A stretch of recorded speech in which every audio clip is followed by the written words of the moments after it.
Welcome to 3RR news. నేను సుధా. బులెటిన్ల ముందుగా headlines. కొమ్మినేనికి 14 రోజుల రిమాండ్.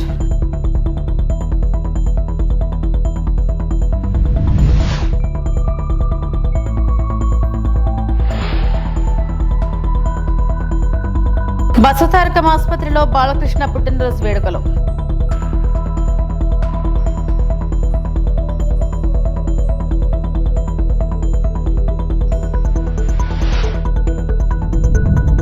మహిళా హోంమంత్రి ఉన్న రాష్ట్రంలో మహిళలపై దారుణాలు. మాజీ మంత్రి ఆర్పి రోజా మండిపాటు.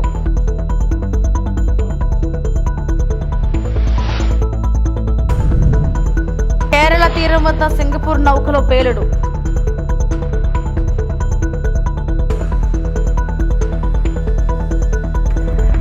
అమరావతి మహిళలపై అసభ్య వ్యాఖ్యల కేసులో అరెస్టైన సాక్షి ఛానల్ యాంకర్ కొమ్మినేని శ్రీనివాసరావును పోలీసులు గుంటూరు జిల్లా మంగళగిరి కోర్టులో హాజరుపరిచారు. కోర్టు ఆయనకు 14 రోజుల జ్యుడిషియల్ రిమాండ్ విధించింది. అనంతరం గుంటూరు జిల్లా జైలుకు ఆయనను తరలించారు. సోమవారం హైదరాబాద్ లో కొమ్మినేని అరెస్టు చేసిన విషయం తెలిసిందే.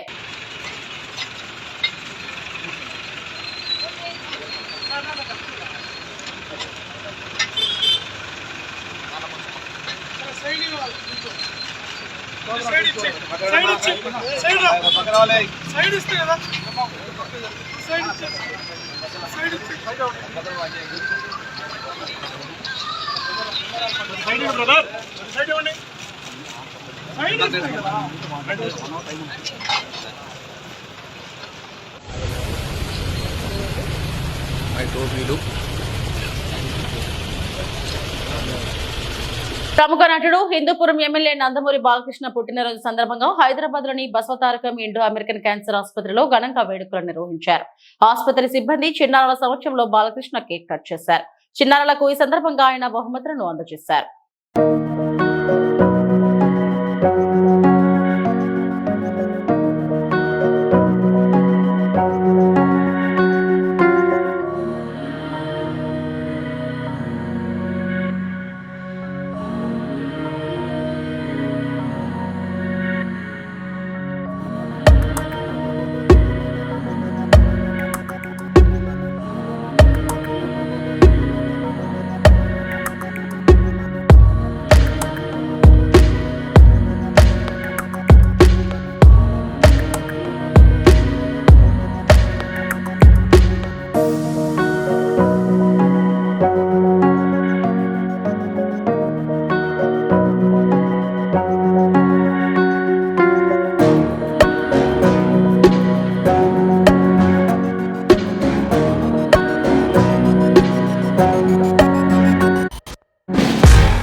అంటే number don't believe in numbers కాబట్టి నా వయసు చెప్పను అని ఎవరు తెలియంది కాదు. నా మొబైల్ నెంబర్ నుంచి కూడా అందరికీ ముందు ఒకటే,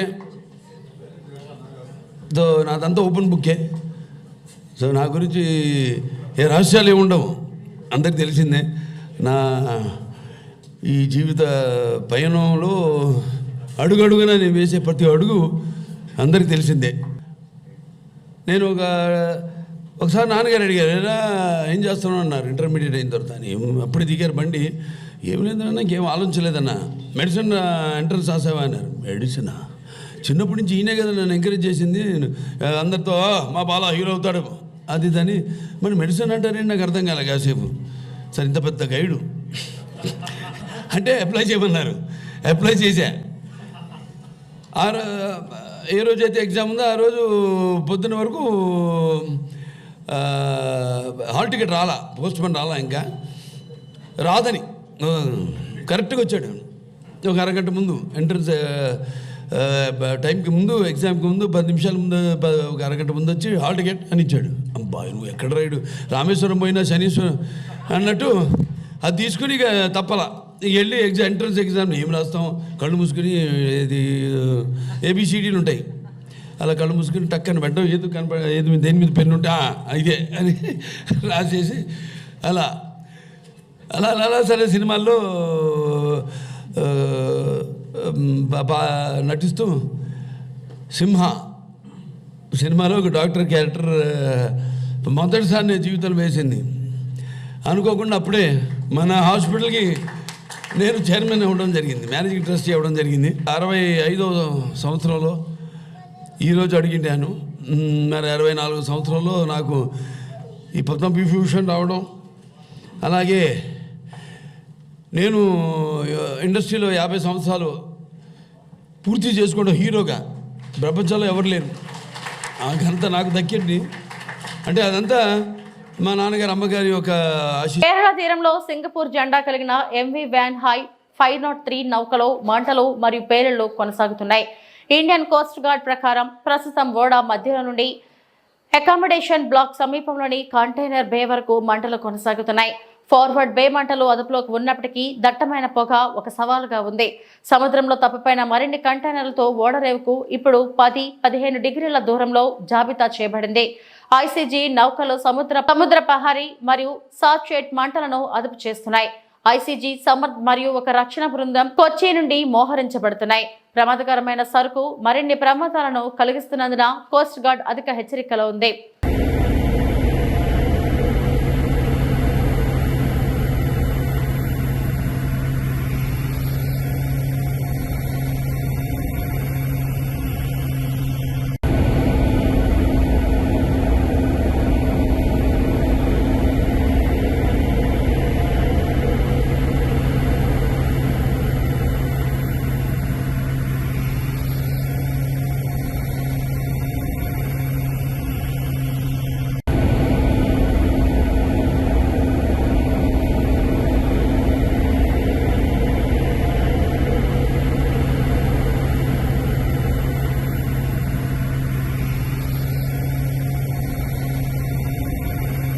ఏలూరు జిల్లా పోలవరం అధికారులతో కలిసి పోలవరం ప్రాజెక్టు పనులను పరిశీలించిన మంత్రి నిమ్మల రామానాయుడు. పోలవరం ప్రాజెక్టు పనులను ఇప్పటికే క్షేత్రస్థాయిలో ముఖ్యమంత్రి చంద్రబాబు 3 సార్లు పరిశీలించారు. పోలవరం ప్రాజెక్టు పనులకు సంబంధించి షెడ్యూల్కు అనుగుణంగా జరుగుతున్నాయి. డీవాల్ పనులు శరవేగంగా జరుగుతున్నాయి. వర్షాకాలంలో కూడా పనులు చేసేలా బట్రస్ డ్యాం పనులు పూర్తి కావచ్చాయి. 2027 చివరి నాటికి పోలవరం ప్రాజెక్టు పనులు పూర్తి చేసేలా ప్రణాళికాబద్ధంగా పనులు చేస్తున్నాం. ఇప్పటికే పోలవరం హెడ్ వర్క్స్ 80% పైగా పూర్తయ్యాయి. పోలవరం పనులు వేగంగా జరుగుతుంటే ఓర్వలేకే అసత్య కథనాలు ప్రచారం చేస్తున్నారు.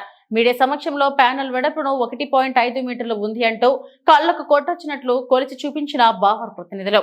డీవాల్ నిర్మాణంలో 1.5 మీటర్ల మందంతోనే నిర్మిస్తుంటే ప్రజలను తప్పుదో పట్టిస్తున్నారు. ప్రాజెక్టుల పనులను ప్రపంచంలోనే ఎక్స్పర్ట్ అయిన జర్మనీకి చెందిన బావర్ కంపెనీతో మేకా పనులు చేయిస్తుంటే దుష్ప్రచారం చేస్తున్నారు. నాడు పోలవరం ప్రాజెక్ట్ మాకు అర్థం కాలేదు, ఎప్పటికి పూర్తవుతుందో చెప్పలేమన్నారు.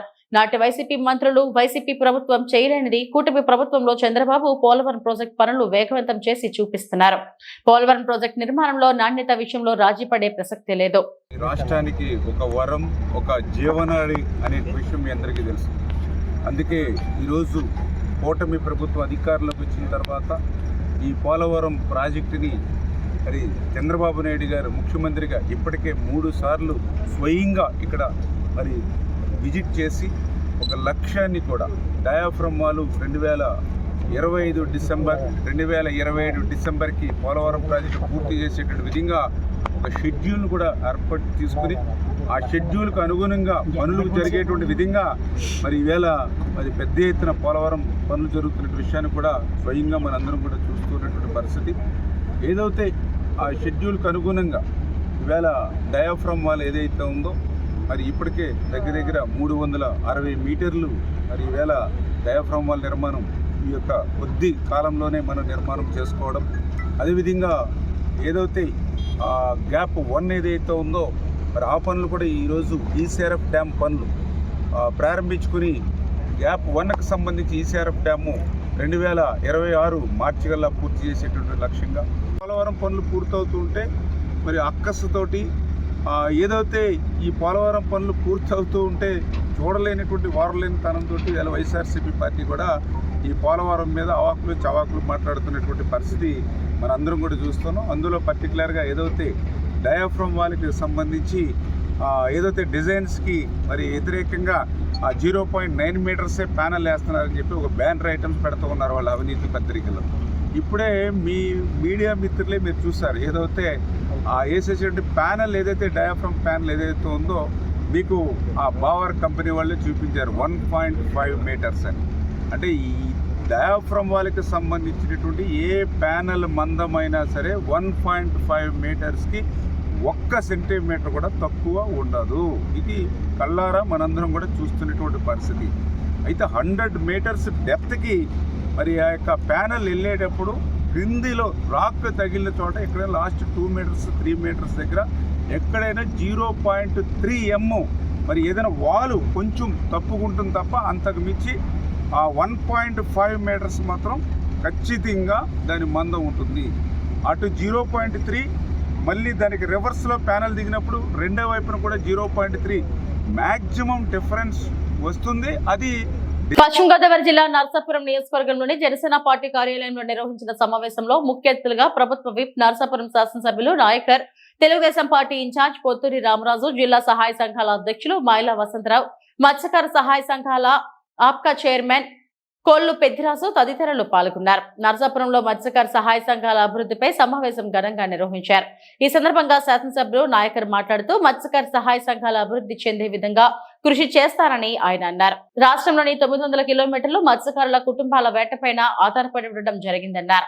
మత్స్యకారుల సంఘాలకు సబ్సిడీ లోను వినియోగించుకునే విధంగా ఉండాలన్నారు. గత ప్రభుత్వంలోని మత్స్యకార కుటుంబాలకు ఎక్కడా కూడా ఆదుకునే పరిస్థితి లేదన్నారు.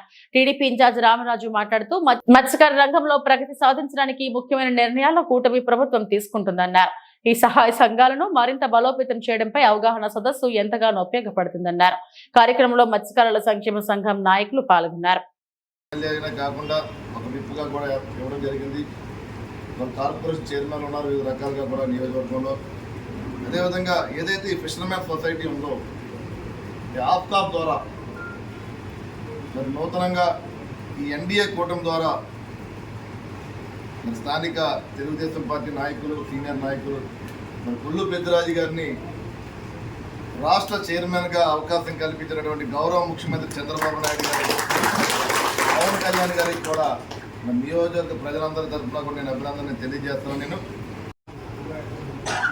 నియోజకవర్గ ఫిషర్మెన్ సొసైటీ సభ్యులందరికీ కూడా నేను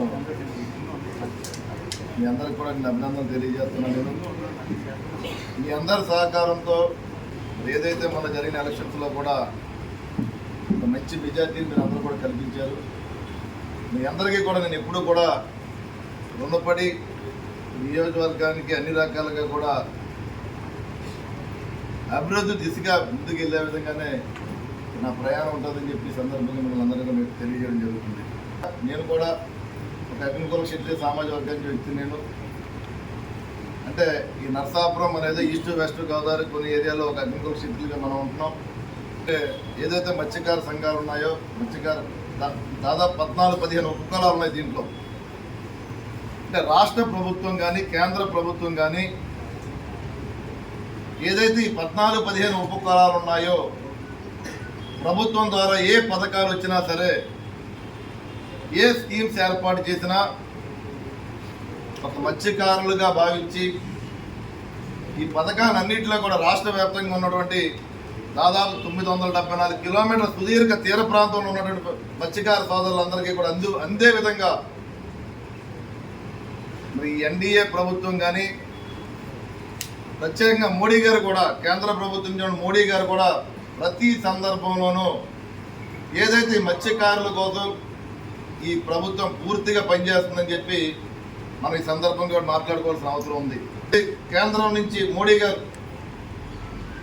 వివిధ రకాలైన పథకాలు ఇవాళ డిపార్ట్మెంట్ చెప్పిన అన్నీ కూడా పిఎంఎంఎస్వై ద్వారా ఏదైతే ప్రధానమంత్రి మత్స్య సంపద యోజన ద్వారా వచ్చే పథకాలు కూడా కొంత కేంద్ర ప్రభుత్వం ఇస్తే దాంట్లో కొంత భాగం రాష్ట్ర ప్రభుత్వం ఇచ్చే విధంగా ప్రతిదీ కూడా ప్రతి స్కీము కూడా మత్స్యకార సోదరులకు అందే విధంగానే ఈ స్కీమ్స్ ప్రతి గవర్నమెంట్లో కూడా ఎందుకు చెప్తున్నానంటే మోడీ గారి ప్రభుత్వం బీజేపీ ప్రభుత్వం ఎప్పుడు వచ్చినా సరే మత్స్యకారులకు పెద్దపీట వేస్తుంది. అదేవిధంగా గౌరవ ముఖ్యమంత్రి చంద్రబాబు నాయుడు గారు గతంలో ముఖ్యమంత్రిగా ఉన్నప్పుడు కూడా ఆయన గతంలో కూడా మనకు 3 సార్లు ముఖ్యమంత్రిగా చేశారు తెలుగు రాష్ట్రాలకి. మరి ఆ రోజున కూడా ప్రత్యేకంగా మత్స్యకార సోదరులు ఏదైతే ఉన్నారో వారందరికీ కూడా మరి ఆయన ముందుకెళ్ళిన సందర్భం మనం కూడా మాట్లాడుకోవాల్సిన అవసరం ఉంది. ఈ సంవత్సరం జూన్ 21వ తేదీన జరగనున్న 11వ అంతర్జాతీయ యోగా దినోత్సవం సందర్భంగా మన దేశ ప్రధాని శ్రీ నరేంద్ర మోడీ సమక్షంలో విశాఖ వేదికగా ప్రపంచమంతా తెలిసేలా ఎడ్యుకేషన్ డిపార్ట్మెంట్ నుండి సుమారు 2,50,000 మంది ప్రజలతో కామన్ యోగా ప్రోటోకాల్ నిర్వహించడం జరుగుతుందని, ఈ ప్రోగ్రామ్ కి మన విశాఖపట్నం జిల్లాలో ఉన్న college students, upper primary students అందరూ తప్పనిసరిగా ఇచ్చిన లింక్ ద్వారా యోగాంధ్ర రిజిస్ట్రేషన్ చేయించుకొని జూన్ 21వ తేదీన బీచ్ రోడ్లని ఏర్పాటు చేసిన కంపార్ట్మెంట్ లో కామన్ యోగా ప్రోటోకాల్ కార్యక్రమంలో పాల్గొనాలని విశాఖపట్నం జిల్లా కలెక్టర్ మరియు education secretary Andhra university seminar హాల్లో జరిగిన మీటింగ్ లో చెప్పడం జరిగింది. NCC volunteers. Secondly, NSS volunteers. NSS volunteers also are there in the schools, so in the colleges, so they can also be enrolled. దానికి గురించి ఈ రోజు AU NSS కోఆర్డినేటర్ తో మాట్లాడడం జరిగింది. సో వాళ్ళు కూడా తీసుకోవడం జరుగుతుంది. వీళ్ళతో పాటు వైజాగ్ వాలంటీర్స్ అని ఎప్పుడు కూడా వివిధ కార్యక్రమాల్లో పార్టిసిపేట్ చేస్తే ఈ స్వచ్ఛంద సంస్థ నుంచి కూడా మనం వాలంటీర్స్ తీసుకున్నాం. They work during Chandrotsavam, they work during navy marathon. So వాళ్ళు కూడా ఎన్రోల్ చేయడం జరుగుతున్నది. వాళ్ళు రిజిస్ట్రేషన్ ముందుగానే వాళ్ళ పేరుతో రిజిస్ట్రేషన్ చేయడం జరుగుతుంది. So registration process is done primarily to know who are these people and they also needs to be trained. Volunteers just అక్కడ వెళ్ళి నిలబడడం కాదు, వాళ్ళకి వాళ్ళ యొక్క బాధ్యత ఏంటి, what is that the volunteer needs to do, step by step they have to be taught. So we will do virtual training, 1-2 rounds, minimum 2 rounds of virtual training and 1 round of physical training we are planning. Physical training will also happen in the AU engineering block. అక్కడ ముందుగానే మనము షామియానా వేయడం జరుగుతుంది, దాంట్లో training ఇవ్వడం జరుగుతుంది. ముందు రోజు వాళ్ళందరికీ శిక్షణ ఇంకొకసారి చెప్పి అక్కడ నుంచి బస్సెస్ ద్వారా వాళ్ళ కంపార్ట్మెంట్ లో డిప్లాయ్ చేయడం జరుగుతుంది. It's more like NCC camp and NSS camp where people come, they attend the briefing, take dinner and start the previous night and get deployed along with the police people who also are going to be deployed. So policemen, minimum 4 people will be there. నంద్యాలలో ప్రముఖ నటుడు మంచు మనోజ్ సందడి చేశారు. సతీమణి మౌనికతో కలిసి మూల పెద్దమ్మ అమ్మవారి జాతరకు హాజరయ్యారు. అమ్మవారిని దర్శించుకుని ప్రత్యేక పూజలు చేశారు. వారిని చూసేందుకు భారీగా అభిమానులు తరలివచ్చారు. వారికి మనోజ్ దంపతులు ఆత్మీయంగా అభివాదం చేశారు.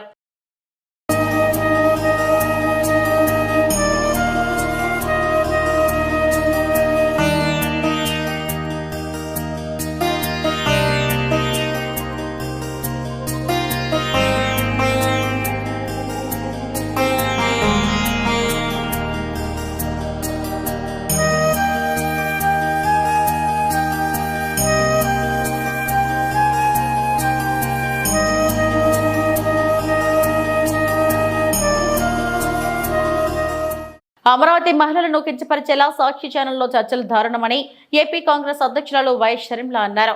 అమరావతి మహిళలకు సాక్షి టీవీ చైర్పర్సన్ భారతిరెడ్డి క్షమాపణ చెప్పాలని డిమాండ్ చేశారు. సోమవారం సాయంత్రం ఆమె చిత్తూరులో మీడియాతో మాట్లాడారు. రాజధానికి వ్యతిరేకంగా సాక్షి ఛానల్లో మాట్లాడటం అవమానకరమన్నారు. అమరావతి మనకంత ముఖ్యమైనప్పుడు, ఆంధ్ర రాష్ట్రానికి ఒక రాజధాని అంత ముఖ్యమైనప్పుడు ఇలాంటి వ్యాఖ్యలు చేయడాన్ని కాంగ్రెస్ పార్టీ ఖండిస్తుంది. ఒక పార్టీకి చెందిన ఒక మీడియా హౌస్, వైసీపీ పార్టీకి చెందిన సాక్షి మీడియా హౌస్ లోని ఒక యాంకర్, వాళ్ళు తీసుకున్న ఒక గెస్ట్ స్పీకరు ఎవరైనా ఖండించాల్సిన విషయమే. కాకపోతే నాకు ఇక్కడ అర్థం కాని విషయం ఏమిటి అంటే, ఇది ఇంత ముఖ్యమైన పొలిటికల్ అంశం అయినప్పుడు, అంతేకాదు ఒక సోషల్ ఇష్యూ, ఒక పొలిటికల్ ఇష్యూ అయినప్పుడు ఇంత పెద్ద విషయంలో ఒక పొరపాటు జరిగితే మరి ఒక పొలిటికల్ పార్టీ అయినా ఒక మీడియా హౌస్ అయినా క్షమాపణ చెప్పడము కామన్ డెకోరం. అలాంటిది మీడియా హౌసే ఒక పొలిటికల్ పార్టీకి చెందినప్పుడు ఆ మీడియా హౌస్ చేసిన కొన్ని వ్యాఖ్యల వల్ల కోట్ల మంది ప్రజలకు ఆవేదన కలిగినప్పుడు ఆ మీడియా హౌస్ అయినా ఆ పొలిటికల్ పార్టీ అయినా క్షమాపణ చెప్పాలి. మరి ముఖ్యంగా సాక్షి మీడియా హౌస్ నడుపుతున్న భారతిరెడ్డి గారు సాక్షి మీడియాలో ఇంకా ఘోరం జరిగింది కాబట్టి మీరు క్షమాపణ చెప్పడంలో తప్పు లేదు, అది మీ బాధ్యత. మనం చిన్న పిల్లలకు కూడా నేర్పిస్తాము, ఒక తప్పు చేస్తే తప్పైంది సారీ అని చెప్పునానా అని చెప్తాము. మరి అలాంటప్పుడు ఒక తప్పు జరిగినప్పుడు సారీ చెప్పుకోవడంలో సారీ చెప్పడంలో నామోషి లేదు. మరి ముఖ్యంగా ఇది ఒక పొలిటికల్ పార్టీకి చెందిన మీడియా హౌస్, అంటే జగన్మోహన్ రెడ్డి గారి వైసీపీ పార్టీకి చెందిన మీడియా హౌస్ అయినప్పుడు జగన్మోహన్ రెడ్డి గారు క్షమాపణ చెప్పడంలో కూడా తప్పులేదు. ఇంతమంది మనోభావాలను ఇంత ఆవేదనకు గురి చేశారు. జగన్మోహన్ రెడ్డి గారు తప్పైపోయింది, నా ఉద్దేశం అది కానే కాదు, క్షమించండి అనడంలో తప్పు లేదు. మరి వారు ఎందుకు సంకోచిస్తున్నారో, వారి ఎందుకు నామోషిగా అనిపిస్తుందో నాకైతే అర్థం కావటం లేదు. కూటమి ప్రభుత్వం అధికారంలోకి వచ్చిన తర్వాత ఆడబిడ్డలకు రక్షణ లేకుండా పోయిందని వైఎస్ఆర్సీపీ మహిళా నేత మాజీ మంత్రి రోజా మండిపడ్డారు. రాష్ట్రంలో మహిళలపై ఇన్ని అరాచకాలు జరుగుతుంటే హోంమంత్రి అనితకు చేమకుట్టినట్లు కూడా లేదని విమర్శించారు. అధికారంలో ఉన్న వాళ్ళు లా అండ్ ఆర్డర్ కాపాడాలని, మరి అటువంటిది అధికారంలో ఉన్న వాళ్లే రాష్ట్రంలో అరాచకాలు సృష్టిస్తున్నారని ధ్వజమెత్తారు. మహిళా హోంమంత్రిగా ఉన్న రాష్ట్రంలో మహిళలపై దారుణాలు జరగడం సిగ్గుచేటన్నారు. నగరి నియోజకవర్గంలో మైనర్ బాలికపై అత్యాచారం చేశారు. అనంతపురం జిల్లా ఇంటర్ విద్యార్థి కనిపించకపోతే పట్టించుకోలేదు. పరిటాల సునీత నియోజకవర్గంలో 14 మంది టీడీపీ వాళ్ళు మైనర్ బాలికపై అత్యాచారం చేస్తే సాక్షి మీడియా బయటకు తీసుకొచ్చింది. డిప్యూటీ సీఎం పవన్ కళ్యాణ్ మహిళలపై దాడులు జరుగుతుంటే పట్టించుకోవడం లేదు. హోంమంత్రి అనిత నా చేతిలో గన్ ఉందా, నాకు పవర్ ఉందా అంటూ చేతకాని మాటలు మాట్లాడుతూ ఉంటే రాజీనామా చేయాలి. సీనియర్ జర్నలిస్ట్ కొమ్మినేని తప్పుడు కేసు పెట్టి అరెస్టు చేశారు. ఒక చిన్న పాపని రేప్ చేసి చంపేసి పూర్తి చేస్తే దాన్ని మాయ చేయాలని ఎస్పీని అందరినీ ఇక్కడికి పంపించడం జరిగింది. గ్రామస్తులంతా తిరగబడితే ఆ రోజు మేమంతా కూడా వెళ్లిన సందర్భం మీరు చూశారు. అప్పుడు విధిలేక అక్కడికి వచ్చి డబ్బులు ఇచ్చేసి చేతులు దులుపుకొని వెళ్ళిందే తప్ప ఇక మీదట ఇలాంటివి జరగకుండా కఠినతరంగా మరి శిక్షలు అమలు చేస్తాం, తప్పు చేసిన వాడు ఎంతటి వాడైనా వదిలిపెట్టము అన్నట్టుగా ఆవిడ ముందుకు వెళ్లాల్సింది పోయి అప్పటి నుంచి ఇంకా ఎక్కువ అవుతూ పోతున్నాయి. ఈరోజు అనంతపురం విషయం చూస్తే ప్రతి ఒక్కరికి కూడా హృదయం ద్రవించిపోతుంది. ఒక ఇంటర్ చదువుతున్న తన్మయ్య అనే గిరిజన అమ్మాయి 6 రోజుల ముందర కనిపించకుండా పోయిందని వాళ్ళ తల్లిదండ్రులు కంప్లైంట్ ఇస్తే కంప్లైంట్ ఇవ్వడానికి పోలీస్ స్టేషన్కి వచ్చిన వాళ్ళని ఎంత అవమానంగా వాళ్ళు బిహేవ్ చేశారు. ఆ కేసును ఎందుకు పట్టించుకోకుండా అలా పడేయటం వల్లే 6 రోజుల తర్వాత ఆ అమ్మాయి శవమై దొరికింది. అలాగే మీరు చూస్తే పరిటాల సునీత గారి ఒక మహిళ, ఆవిడ నియోజకవర్గంలో ఒక మైనర్ బాలికని 14 మంది తెలుగుదేశం పార్టీ వాళ్ళు కంటిన్యూస్ గా రేప్ చేసుకుంటూ ఉంటే సాక్షి టీవీ, సాక్షి ఛానల్ దాన్ని బయట పెట్టింది. వాళ్ళని అరెస్ట్ చేయకుండా ఈరోజు ఆ కుటుంబం మొత్తం ఆ ఊరు వదిలేసి వెళ్లే పరిస్థితి ఏర్పడింది. ఆడపిల్ల ప్రాణాలు తీయటం, మానాలు తీయటం వీళ్ళకి సహజమైపోయింది. దానికి హోంమంత్రి గారు అండగా నిలబడటం అనేది సిగ్గుచేటు. ఇవన్నీ జరుగుతుంటే ఎక్కడ తమ తప్పులు బయటపడతాయో అని ఈరోజు వాళ్ళు చేస్తున్న డైవర్షన్ పాలిటిక్స్ మనం ఒకసారి గమనించాలి. ఎందుకంటే ఇదే పవన్ కళ్యాణ్ గారు అధికారంలో రావటానికి ముందు మహిళలకి నేను అండగా ఉంటాను, మహిళలకి ఇబ్బందికరమైన ఏవి చేసినా ప్రభుత్వాన్ని నిలదీస్తాను, తప్పు చేసిన వారిని శిక్షిస్తానని మాట్లాడిన పవన్ కళ్యాణ్ గారు ఈ రాష్ట్రంలో ఎక్కడ మహిళలకు అన్యాయం జరిగినా ఈ రోజుటి వరకు నోరు తెరవలేదు. తప్పు చేసిన వారిని శిక్షించమని ప్రభుత్వం మీద ఒత్తిడి తీసుకురాలేదు. అది అనంతపురం అయినా, పిఠాపురం అయినా, తిరుపతి అయినా, అమరావతి అయినా, ఎక్కడ ఏ మహిళకి అన్యాయం జరిగినా ఆయన పట్టించుకోకపోవటం రాష్ట్రంలో ఉన్న మహిళలందరూ కూడా గమనించాలని ఈ సందర్భంగా తెలియజేసుకుంటున్నాను. హోంమంత్రి గారుగా తన అధికారాన్ని ఉపయోగించి ఆడవాళ్ళని కాపాడాల్సిన అనిత గారేమో నా దగ్గర లాఠీ ఉందా, నా భుజాన గన్నుందా, నేనేం చేయగలను అని మాట్లాడిన గొప్ప వ్యక్తి. అలాంటప్పుడు మీకు చేత కాకపోతే మీరు ఫెయిల్యూర్ హోంమంత్రి అని తెలిసినప్పుడు ఎందుకు పక్కకి తప్పుకోవటం లేదు? ఈరోజు డైవర్షన్ పాలిటిక్స్ లో రెడ్ బుక్ రాజ్యాంగం అంటూ పోలీసుల్ని కేవలం వైఎస్ఆర్ కాంగ్రెస్ పార్టీలో ఉన్న నాయకులకి. అల్లూరు జిల్లా రంపచోడవరం డిజైన్ ఆర్టీసీ బస్సులో అక్రమంగా కలప రవాణా. ఎగువ సీలేరు నుండి రాజమండ్రికి వెళ్తున్న గోకవరం డిపోకి చెందిన బస్సులో రోజ్వుడ్ జిట్టేకి కల్ప ఉన్నట్టుగా ముందస్తు సమాచారం అందుకున్న అటవీ శాఖ అధికారులు మారడమిల్లి వద్ద బస్సును ఆపి తనిఖీ చేసిన ఫారెస్ట్ అధికారులు బస్సు వెనక డిక్కీలో లభ్యమైన జిట్రేగి కల్ప. దీంతో ప్రయాణికులను ఆపి ఆర్టీసీ బస్సును సోదాలు చేసిన ఫారెస్ట్ అధికారులు.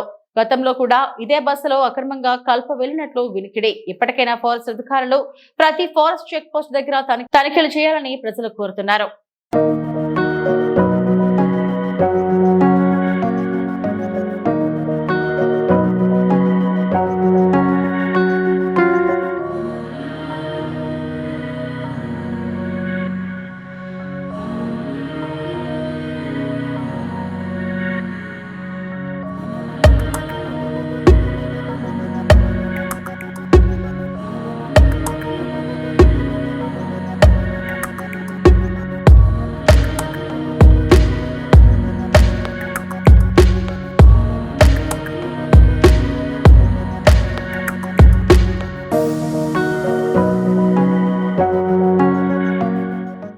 ఇవి ఇప్పటివరకు నా బులెటిన్ అప్డేట్స్. నమస్తే.